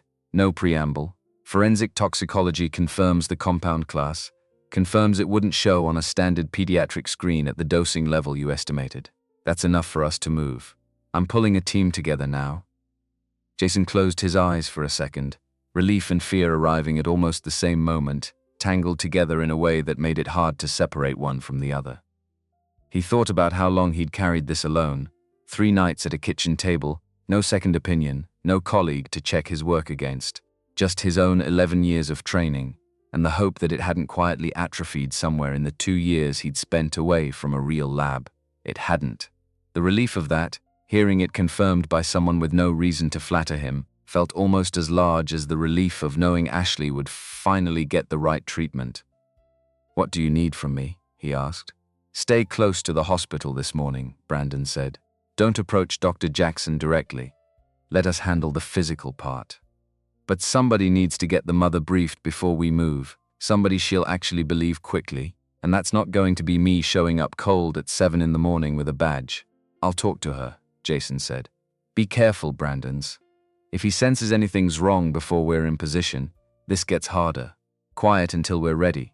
Jason hung up, looked at the clock, and did the math on how many hours he had left before Patricia Johnson would walk through that keypad door for her usual 7:45 arrival. He had time. Not much. Enough. Kimberly was still asleep when he checked on her one more time before leaving, the way he checked on her most mornings. Except this morning the checking felt different, heavier, like a man memorizing something he wasn't entirely sure he'd get to come back to in the same condition he was leaving it. He stood in her doorway a long moment, watching her breathe, the same steady rhythm he'd watched 100 mornings before. He thought, briefly, about everything that could go wrong in the next few hours. A man with Dr. Jackson's resources and reputation didn't simply accept being caught. There were lawyers, there were reputations, there were entire institutional machines built specifically to protect people exactly like him from consequences. Exactly like this. Jason understood that machinery intimately, having been crushed underneath it once already. But he also understood something else now. Something he hadn't fully understood 4 years ago. Standing in a different hallway with a different folder, full of evidence nobody wanted to look at closely. This time, he wasn't alone in front of that machinery. This time, he had a federal agent who believed him, and somewhere upstairs, about to wake up to a note slid under her door. A mother with more institutional power than Dr. Jackson would ever have access to again. He left a short note for Kimberly's babysitter, taped to the refrigerator the way he always did on early mornings, and let himself out quietly, the apartment settling back into stillness behind him. He showered, changed, and sat at the kitchen table one more time, pen in hand, deciding the safest way to reach a woman who had never once spoken to him directly without it sounding like a risk he might not survive professionally. A note, he decided. Something she'd find privately. Something that gave her the choice of how and when to react, rather than ambushing her in a hallway full of staff who already had reason to think Jason's was a problem. He wrote it carefully, the way he wrote everything that mattered now. Room 14, supplement line. Ask why Dr. Jackson conducts solo assessments. I have evidence. Jason Walker, Environmental Services, PhD Toxicology, Brennan State University. He read it back twice, folded it once, and drove to Concord Medical Center 2 hours before his shift was supposed to start. The note sitting on the passenger seat the entire drive like something with a heartbeat of its own. He arrived a little before 6:45. The lobby was quiet, the kind of quiet that exists in hospitals only in that narrow window, between night shift winding down and day shift gearing up. He slipped through a service entrance, used his badge to reach the private wing, and made his way toward the small private waiting room Patricia used most mornings before her daughter's rounds began. He crouched at the door, slid the folded note underneath it, and stood back up, heart moving faster than the act itself seemed to justify. He had no way of knowing, standing there in an empty hallway at 6:46 in the morning, exactly how the next several hours were about to unfold. He only knew there was no taking the note back now. Whatever came next had already started moving, somewhere just beyond his control, the way real consequences always start moving the moment you finally choose to act instead of simply knowing.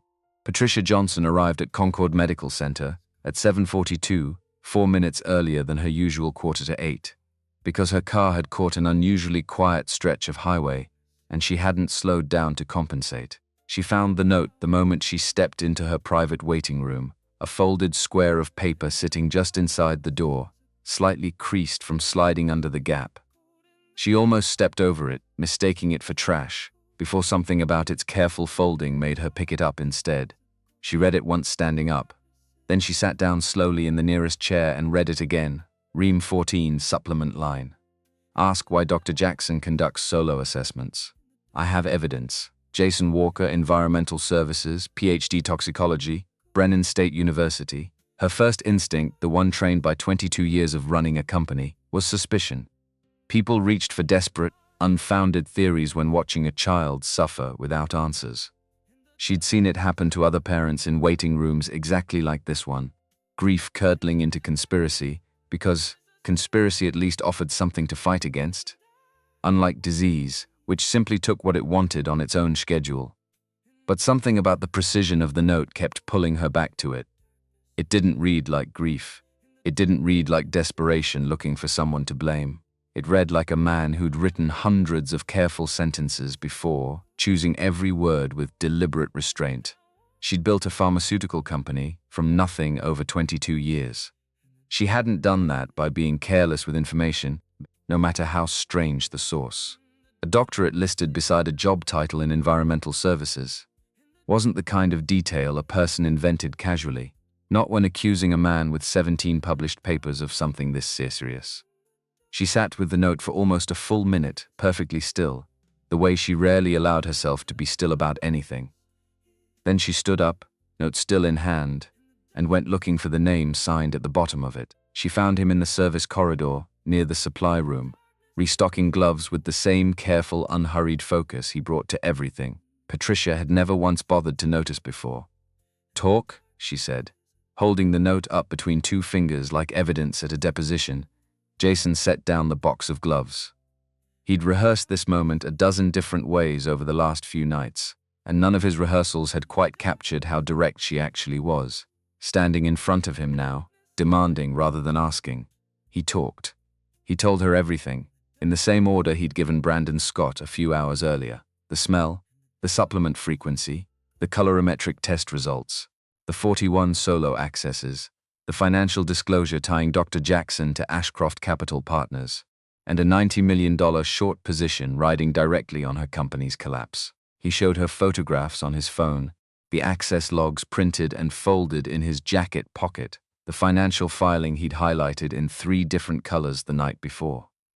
She went through all of it with the focused attention of someone who had spent a career reviewing exactly this kind of technical and financial material, page after page, number after number, never once interrupting him while he spoke. When he finished, she didn't say anything for a long moment. Her jaw moved slightly, the only outward sign of whatever was happening underneath the composure she'd built around herself for over 2 decades. "How long?" she finally asked, voice quieter than he'd ever heard it. "Best estimate, based on her symptom progression," he said. 7 to 8 weeks. Her hand tightened around the folder he'd just handed her. For the first time in 6 weeks of watching her from the edges of every room she entered, Jason saw something underneath the composure that looked less like a CEO and more like a mother, standing at the edge of something she couldn't fully process yet. Afraid. Genuinely, completely afraid. "I need you to be absolutely certain," she said. "Before I do anything with this, I need to know you're certain." "I'm certain," Jason said. "I wouldn't have handed you that folder if I wasn't." She studied his face for a long moment, the way she'd probably studied 1,000 business proposals over the years, looking for the tell that separated confidence from conviction. Whatever she found apparently satisfied her, because she nodded once, sharply, and pulled out her phone. What Jason didn't know yet, standing in that corridor with Patricia already dialing her personal attorney, was that 3 floors above them, Dr. Jackson had just received a phone call of his own. A junior administrator, eager to seem useful, had mentioned in passing that Patricia Johnson had arrived unusually early and seemed unusually distracted near her waiting room. It was nothing, on its own, a small, meaningless detail. But Dr. Jackson had spent 40 years reading small details for a living, and something about the timing, combined with the slight strangeness he'd noticed in Jason Walker's behavior over the past 2 weeks, settled into his stomach like a stone he didn't yet understand the weight of. He checked his calendar. His solo assessment of room 14 wasn't scheduled until 9. He decided, without fully articulating why even to himself, to move it up. He gathered his files, told his assistant he'd be unreachable for the next 15 minutes, and walked toward the private wing with the unhurried confidence of a man who had never once, in 40 years of practicing medicine, been forced to explain himself to anyone standing below him on an organizational chart. He had no idea how wrong that confidence was about to prove itself. Patricia hung up her phone. Attorney and private security firm both alerted within the same 2 minutes. She looked at Jason, something steadier now settling into her expression. The CEO returning to take command of a crisis the mother had only just finished absorbing. "How fast can your FBI contact get here?" she asked. "He's already moving," Jason said. "He should be close, then let's not be standing here when he arrives," Patricia said, and started walking, fast, the way she always walked. Except this time Jason found himself walking beside her, instead of 3 steps behind with a cart. Brandon Scott arrived at 8:47, 4 minutes ahead of his own estimate.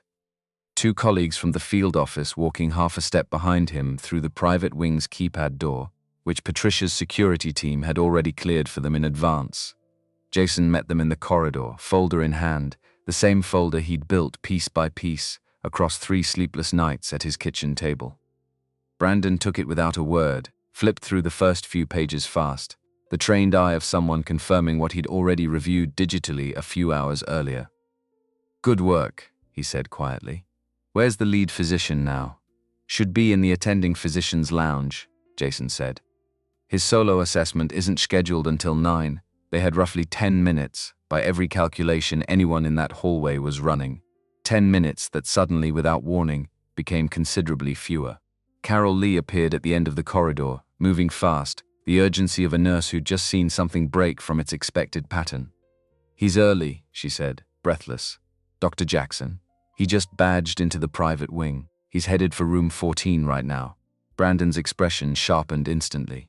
"Move," he said, and the small group of agents fell into motion behind him, fast and quiet, the controlled urgency of people trained for exactly this kind of compressed timeline. They intercepted Dr. Jackson in the hallway outside the attending physician's lounge. Less than 30 feet from the door to room 14, files still tucked under one arm, expression already arranging itself into the calm authority he'd practiced for 40 years. He saw the credentials first, then he saw the folder in Jason's hands. His face did something complicated for half a second, a rapid collapse of the performance he'd built so carefully over decades, like a building settling right before it falls.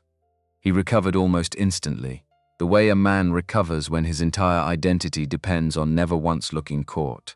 "This is preposterous," he said. Voice pitched exactly right, the same authority he'd used on grieving parents 1,000 times before. "Whatever this man has told you, he's a janitor with amateur chemistry equipment and an apparent grudge against this institution. I'd be careful taking medical accusations from someone without a license to practice," he said. Jason's name then, with a specific inflection designed to remind everyone present exactly where each of them stood in the hierarchy of that hallway. The doctor on top, the janitor somewhere far below, the agents simply confused bystanders who'd been misled by a man who didn't belong in this conversation at all. It almost worked. Jason watched several faces in that hallway waver with momentary uncertainty, the old habit of deferring to authority pulling at people even now. Even with evidence sitting 2 feet away in a folder, nobody but Brandon Scott had fully read yet. "Dr. Jackson," Brandon said, voice level and unhurried, the tone of a man who'd had this exact conversation with confident, well-dressed people many times before. "We have an independently confirmed toxicology result and access records showing 41 solo entries into a single patient's room over 6 weeks. We also have a financial disclosure linking you to a short position against that patient's mother's company. I'd encourage you to choose your next words carefully." Dr. Jackson's eyes moved briefly to the folder, then back to Brandon's face, recalculating fast, the way men accustomed to controlling every room they entered recalculate when a room finally stops cooperating. "I want to speak with my attorney," he said, the practiced calm starting to fracture slightly at the edges, just enough for anyone watching closely to notice. "You'll get that chance," Brandon said. "Right now, I need you to step away from this hallway." Then Patricia stepped forward. She'd been standing slightly to the side, letting the federal agents lead, the way she'd learned to let trained professionals handle situations beyond her own expertise. But this part, she clearly intended to handle herself. She opened the folder Jason had built and turned directly to the financial disclosure, the page he'd highlighted in 3 different colors the night before. and held it open in front of Dr. Jackson's face without a single word of preamble. "I'd like you to explain the Ashcroft Capital Partners disclosure." "Lawrence," she said, voice arriving from somewhere cold and absolutely certain, the voice of a woman who had built an empire by never once flinching from a hard number when she finally found one. Dr. Jackson looked at the page. He looked at Brandon Scott's credentials. He looked finally at Jason, and something in his expression shifted one last time. The calculated calm, finally giving way to something closer to the truth. Underneath it, "Patricia," he started, voice softening into the same grave, sympathetic register he'd used on her for 6 weeks straight. "Whatever you think you're seeing here, I need you to understand. I understand exactly what I'm seeing," Patricia said, cutting him off without raising her voice at all, which somehow landed harder than shouting would have. "I understand a man stood in my daughter's room 41 times while she got sicker, and I understand why now. That's the only understanding I need from you this morning." He said nothing further without an attorney present, the only smart move left available to him in a hallway where every other option had just been taken away. He was escorted from the building 12 minutes later, 2 field agents on either side. Patricia watching the entire walk from the hallway with an expression Jason couldn't fully read. Somewhere between fury and exhaustion, and a relief too large to fit into any single emotion at once. Carol Lee stood near the nurse's station, hand pressed flat against her chest, watching the man she'd worked under for years walk out in handcuffs, escorted by people who clearly weren't asking his permission for anything anymore. Eric King appeared near the end of the hallway a few minutes later, having been called down by hospital security once word started spreading. He stood there for a long moment, watching the scene unfold, and then walked directly over to where Jason stood, still holding the empty space where his folder used to be. "I should have listened," Eric said quietly. No excuses offered, no attempt to soften it. "I had a feeling something was off, and I let myself believe his version because it was easier." "You weren't the only one," Jason said, "because it was true, and because there was nothing to be gained from making a tired, decent man carry more weight than the situation actually required of him." The FBI forensic team arrived within the hour. The IV supplement compound was seized from room 14, sealed and fast-tracked for full laboratory analysis. Jason watched them work from a distance, the same patient, watchful distance he'd maintained for 2 years, except this time, for the first time in a very long while, nobody in that hallway was treating him like furniture. The compound results came back within 72 hours, confirming everything Jason's kitchen table chemistry had already suggested. A modified synthetic corticosteroid, custom hepatotoxic metabolite profile, present at levels that explained 6 weeks of unexplained deterioration with grim, exact precision. Ashley's treatment changed immediately under a new clinical team. One Susan Miller agreed to lead once the investigation made her earlier hesitation feel, in her own words to Patricia, like the worst professional decision of her career. Susan found Jason near the supply closet a few days after the arrest, the same hallway where she'd once walked away from him a little too quickly toward an elevator. She stood there a moment, hands in her coat pockets, before speaking. "I owe you an apology," she said. "I had everything I needed to act on, and I let the room decide for me instead of trusting my own judgment." "You weren't the only one in that room," Jason said. "That's generous," she said. "It's also not really the point. I'm not asking you to make it smaller than it was.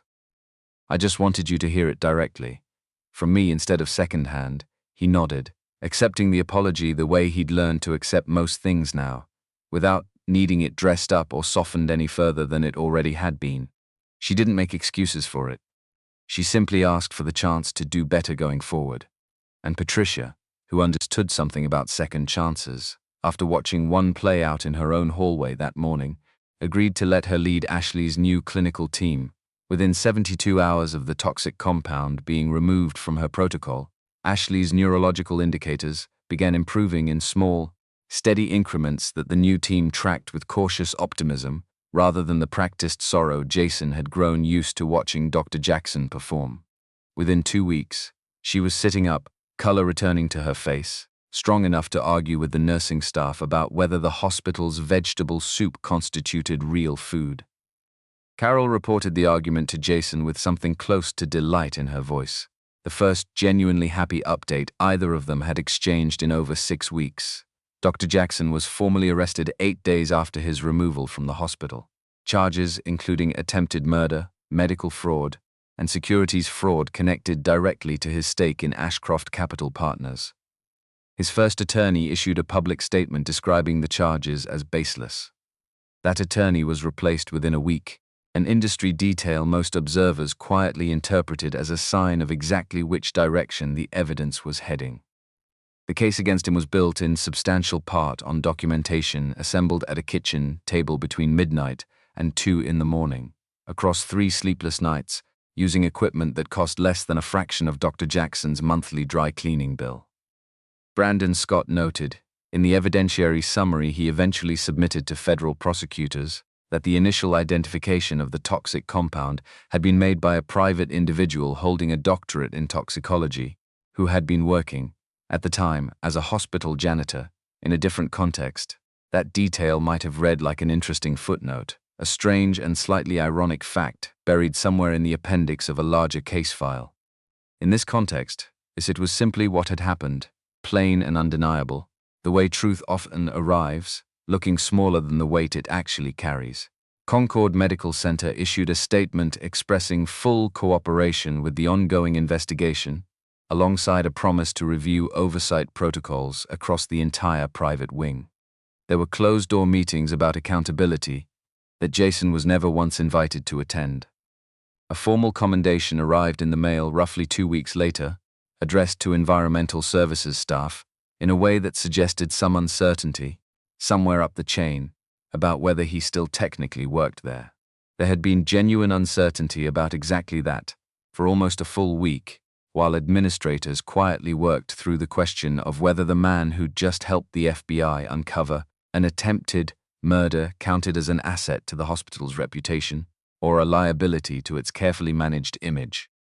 A local news crew showed up at Concord twice that first week, cameras pointed at the hospital's front entrance, reporters asking careful questions designed to extract a quote without committing the institution to anything specific. Jason declined every interview request that reached him, 3 in total, forwarded along by a public relations coordinator who seemed faintly disappointed each time he turned one down. "You could tell your side," she told him once, almost gently, like she genuinely believed the offer was a kindness rather than a strategy. "My side's already in the case file," he said. "That's the version that actually matters." The answer, in the end, seemed to depend entirely on how the story eventually got told in the press. Once early coverage framed Jason as the quiet hero of the case, rather than a complication the hospital needed to manage, the institutional hesitation disappeared almost overnight, replaced by careful, polished statements about how proud Concord Medical Center was of its staff's vigilance. Jason read those statements with a tired kind of patience he'd learned a long time ago, the patience of a man who understood exactly how institutions worked once the danger had passed and the only remaining task was managing a narrative. He didn't need the institution's praise. He'd already gotten what actually mattered to him, walking down a hallway one quiet morning, watching a federal agent lead a guilty man out of a building where almost nobody else had been willing to look closely enough to notice what Jason had spent 2 years learning to see. Patricia Johnson did not wait for the hospital to decide how it felt about him. The week after Ashley began stabilizing, she requested a meeting at a downtown hotel where she usually held her board meetings, neutral ground for a conversation that belonged to neither of their usual worlds. Jason showed up in the clothes he wore to Kimberly's school events. Not his uniform, not anything close to a suit either. Patricia arrived in a blazer that probably cost more than his car, and didn't seem to notice or care about the difference between them at all. Not anymore. She sat across from him in a private dining room and said, without any preamble, "I owe you my daughter's life. Tell me what you need." He'd thought about this question for several days, turning it over carefully, the way he turned over every important decision now. "3 things, he said. "I'm listening. A reference letter," he said. "One that accurately describes my background and what happened here. Something I can hand to any future employer without having to explain a 4-year gap myself." She nodded, making a note in a precise hand on a small notepad. "My name reattached to the research I contributed to at Tremont Biosciences." He continued, "There's a legal path to that. I need someone with real resources to help me walk it, because I tried doing it alone once already, and alone wasn't enough." She nodded again, writing faster now, "And enough short-term financial stability that's not choosing between fighting for the first two things and keeping my daughter in a school that's actually working for her." Patricia set her pen down and looked at him directly. "Consider all three handled," she said.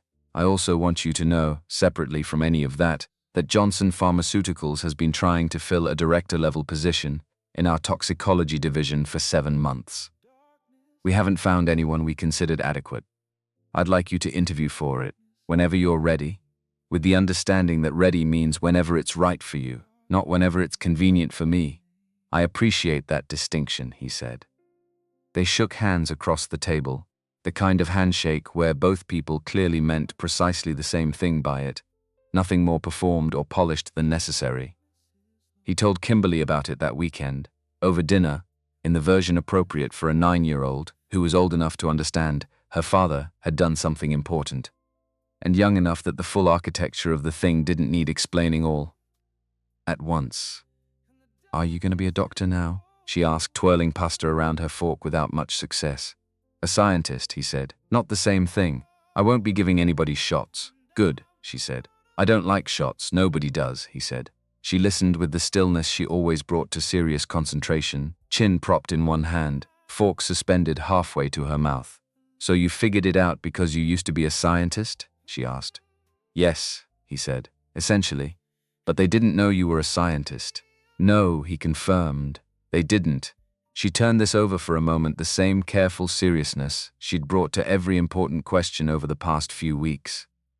"That seems like their problem," she said finally, and went back to her pasta, the matter apparently closed in her mind for good. He looked at her for a second longer than necessary, struck again by how cleanly children sometimes cut through things adults spent years tangling up with doubt and qualification. Then he agreed that it was, in fact, their problem, and not his to carry any further than he already had. He visited Ashley once more about 3 weeks after the arrest, on an afternoon when she was alert in a way she hadn't been for months. Patricia stood near the window, the look of a woman recently reminded how much in her life was breakable, paying closer attention to that fragility than she probably ever had before. Ashley sat up in bed, drawing in a sketch pad, and looked up when Jason walked in with the frank, uncomplicated assessment children deliver without ceremony or hesitation. "Are you the janitor?" she asked. "I was," he said. "Still kind of am for a little while longer. My mom said you figured out what was wrong with me." "I had help from the chemistry," he said. She considered this with real seriousness. "I like chemistry," she said. "We did experiments in school. That's a very good thing to like," he told her. She nodded, satisfied, and went back to her drawing, apparently finished with the conversation for now. He stood in that room for a moment, the same room he'd cleaned quietly for 6 weeks, while carrying something nobody had thought to ask him about, and felt a plain, uncomplicated satisfaction. The feeling of a problem finally resolved completely. The research position at Johnson Pharmaceuticals took 6 months to fully materialize. Time he spent finishing his notice at Concord and consulting on 2 cold cases the FBI's forensic unit forwarded through Brandon Scott, who'd developed a quiet habit of sending him interesting problems Jason never once objected to receiving. His last shift at Concord Medical Center fell on a Thursday, quiet and unremarkable in the way most of his shifts had always been. Carol Lee caught him near the nurse's station at the very end of the night, 2 cups of coffee in hand, and held one out to him without a word. "Figured you've earned an actual cup before you go," she said. He took it, leaned against the counter beside her the way he had 100 times before, 2 tired people sharing the last quiet minutes of a long shift. "I never thanked you properly," he said, "for believing me as much as you could, even when you couldn't act on it." "I didn't believe you enough," Carol said. "That's the part I keep sitting with. You believed me enough to remember it," he said. "That mattered more than you think." She studied him for a moment, then nodded slowly, accepting the kindness even though she clearly felt she hadn't fully earned it yet. "Go be a scientist again," she said. "This wing's gonna miss the only person who ever folded the paper towels properly."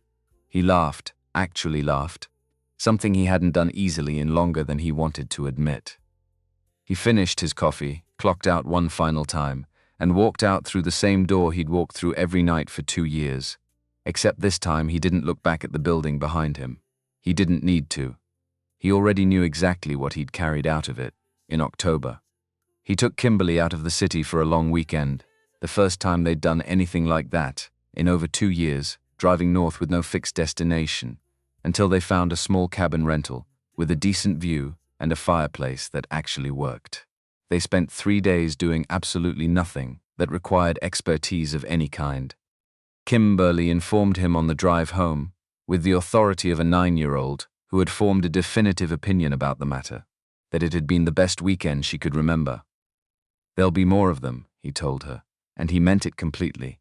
He started at Johnson Pharmaceuticals on a Monday in November. His new office was smaller than the one he'd had at Tremont Biosciences, but the view was better, and the work felt less encumbered by the institutional pressure he now understood had been quietly shaping the science at his previous employer in ways he'd been too professionally optimistic to recognize the first time around. His new colleagues were curious about him. In the careful, respectful way people are curious about someone whose story they already know secondhand, a presence that requires them to quietly revise certain assumptions about what competence is supposed to look like on paper. He didn't explain himself at length to any of them. He simply did the work, the way he'd always done the work, and let the work explain him properly in its own time. He kept the grey uniform in a bag in his closet at home, not as a souvenir and not out of sentiment exactly, but because it was simply a fact about who he was now, not a finished chapter filed away and forgotten, but a present, living part of how he moved through every new problem that crossed his desk.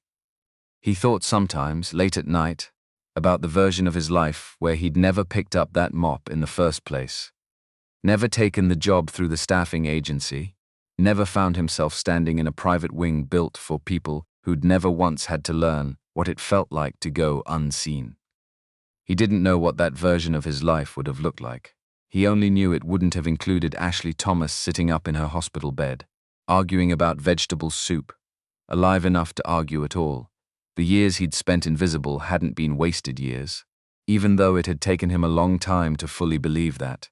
They'd been an education of a different kind entirely, in observation, in patience, in the quiet discipline of carrying real knowledge without an obvious place to put it yet. He'd cleaned the floors of a hospital where 20 of the best minds available had missed something that nearly cost an 8-year-old girl everything. He'd moved through that building unseen, carrying what he knew, waiting for the exact moment when being unseen became the precise advantage the situation required. He'd kept looking, long after most people would have decided that looking wasn't worth the risk anymore. And when the thing that mattered finally came into focus, he'd been ready, because he'd spent years training himself to find precisely what a room wasn't meant to show him. Some people spend their whole lives being seen and never once learn to truly observe anything around them. Jason Walker had learned to observe the hard way, in grey on the night shift, one quiet floor at a time, and in the end, against every reasonable expectation built into that building's careful hierarchy, it had been enough.